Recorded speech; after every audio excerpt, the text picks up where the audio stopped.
Kita tengah hidup di zaman yang penuh akan fitnah dan godaan, cahaya dunia yang menipu pandangan, syahwat dan syubhat yang bertebaran. Iman sudah tergadaikan demi kesenangan. Sungguh Islam sangat merindukan muda-mudi yang kokoh di atas din, istiqomah dalam ibadah, pemberani melawan nafsu dan arus pergaulan zaman yang begitu bebas. Pemuda yang taat, laksana bintang di gelap malam, peneguh hati umat yang hampir padam, penyambung cahaya generasi lalu, penjaga agama hingga akhir waktu.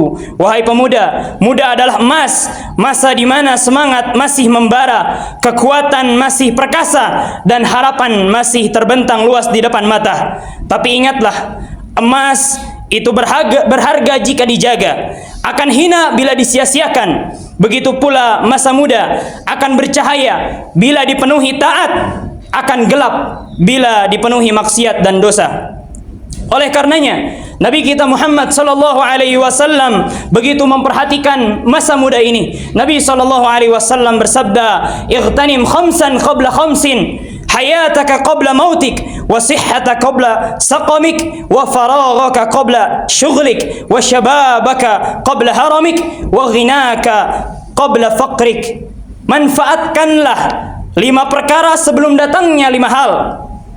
Hidupmu sebelum matimu, sehatmu sebelum sakitmu, luangmu sebelum sibukmu, mudamu sebelum tuamu, kayamu sebelum datangnya waktu fakirmu. Maka gunakanlah masa mudamu untuk menuntut ilmu, berbakti kepada orang tua, menguatkan ibadah dan menebar kebaikan. Kalianlah penerus hari esok. Buatlah esok hari yang bisa dijadikan teladan, bukan buronan. Sungguh pemuda yang bertakwa akan menjadi kebanggaan bagi umat, penegak kebenaran di tengah fitnah, dan kelak termasuk 7 golongan yang dinaungi oleh Allah Azza wa Jal. Pada hari tiada naungan dan teduhan kecuali naungan Allah Azza wa Jal. Nabi SAW bersabda, "Sab'atun yudhilluhumullahu fi dhillih yauma la dhilla illa dhilluh, wa syabun nasha'a fi ta'atillah, wa rajulun qalbuhu mu'allaqun bil masajid." Ada 7 golongan yang di hari kiamat kelak akan dinaungi oleh Allah Azza wa Jal. Pada hari yang tidak ada naungan dan teduhan kecuali naungan Allah Azza wa Jal. Di antaranya adalah para pemuda yang hidup di atas ketaatan dan ibadah. Begitu pula seseorang yang hatinya selalu terpaut dan terikat dengan masjid.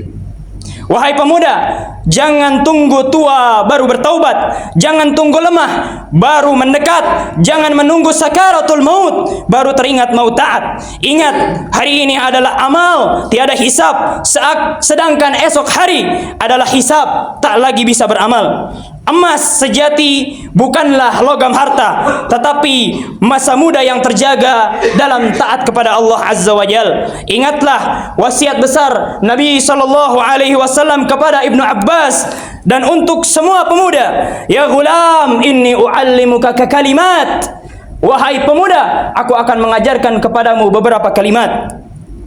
Ihfazillaha yahfaz, ihfazillaha tajidhu tujahak, wa idza sa'alta fas'alillah, wa idza ista'anta fasta'in billah. Wahai pemuda, jagalah agama Allah, jagalah taat, jagalah ibadah, jagalah ridha Allah Azza wa Jal, maka Allah Tabaraka wa Ta'ala akan menjagamu. Maka Allah Tabaraka wa Ta'ala akan menjadi penolongmu. Dan apabila engkau meminta, mintalah kepada Allah Azza wa Jal saja. Dan apabila engkau meminta pertolongan, mintalah pertolongan hanya kepada Allah Azza wa Jal saja. Tauhid ditanamkan pada masa muda sejak dini di dalam hati, sehingga menjadi pemuda yang bertauhid, diridhai oleh Allah Azza wa Jal. Kemudian Nabi SAW bersabda, "Wa'lam annal ummata law ijtama'at ala an yanfa'uka bi syai'in lam yanfa'uka illa bi syai'in qad katabahu Allahu lak. Wa in ijtama'u ala an yadurruka bi syai' lam yadurruka illa bi syai'in qad katabahu Allahu 'alaik. Rufi'atil aqlam wa jaffatis suhuf." Ketahuilah, kalau seandainya seluruh makhluk di muka bumi ini berkumpul untuk memberikan manfaat kepadamu, namun Allah Azza wa Jalla tidak menghendakinya, tidak mentakdirkannya, maka niscaya manfaat tersebut tidak akan kau dapatkan.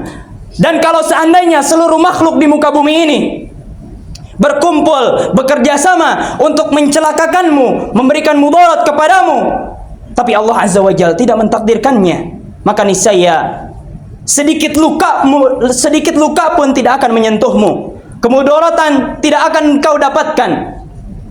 Beriman kepada takdir, baik yang baik ataupun yang buruknya.